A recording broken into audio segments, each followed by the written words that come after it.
These customers ordered a traditional wedding cake from us, and they wanted a modern cake with a touch of tradition. They chose for us to work with 5 flavors, that is red velvet, chocolate, vanilla, blueberry, and raspberry. So for some cake layers, we marbled the flavors, and for others, we baked just the whole cake slice in one flavor. So this is how the cake batter was looking, already in the tins to be baked. They turned out just great, and now it was time to decorate. The order had 1 main cake with 2 tiers and 4 single tiers. So I started with working on the single tiers because they had so much work. Over the years, I have learned to clean as I go. This makes my work easier. So here is how the cake layers turned out after trimming. Each cake had 3 layers. To start decorating, I put some glucose syrup on the board. Then I placed the first cake layer, centered it very well, and I filled it with cream. I placed the second and the third cake layer. Then I put that cake aside. When working with fondant cake, I prefer working one step at a time. That is, if I'm trimming, I trim all the cake layers, and that applies to filling the cakes. I fill all the cakes at once, then I cover them all at once, and then decorate.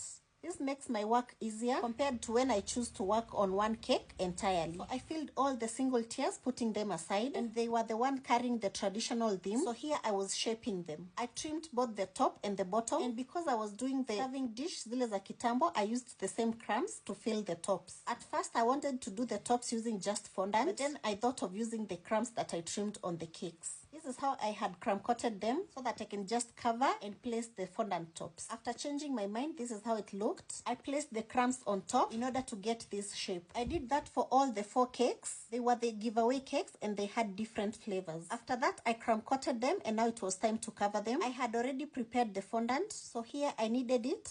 Then I rolled it up, and using a tape measure, I measured the exact size that I would need for the cake. I cut out the excess, then I covered the cake. And for the 4 giveaway cakes, they had the same design and different flavors. I put them aside after covering them. Then I started working on the main cake. This was the first layer of the top tier. I marbled it in chocolate, red velvet, and vanilla flavors. And the rest of the slices had single flavors each. For the main cake, the client specified that they wanted only 3 flavors: red velvet, vanilla, and chocolate. So that's what I did. And here I was filling the cake layers with cream. After filling the top tier, I put it aside. Then I started working on the bottom tier. Same flavors as well. I started with chocolate, then vanilla, then red velvet, then 2 vanillas in an alternating manner. After filling, I trimmed the sides, then I crumb coated the cake, and now it was time to cover it. I covered it using the paneling method. So I rolled out a small piece of fondant, placed it on top, smoothened it, then I trimmed the excess. And for the sides of the cake, I rolled out a big piece of fondant, then I measured and cut out just enough to cover the sides. I cut out the excess and put that tier aside, then I covered the top tier. I did exactly what I did with the bottom tier, measuring just to get the exact measurements.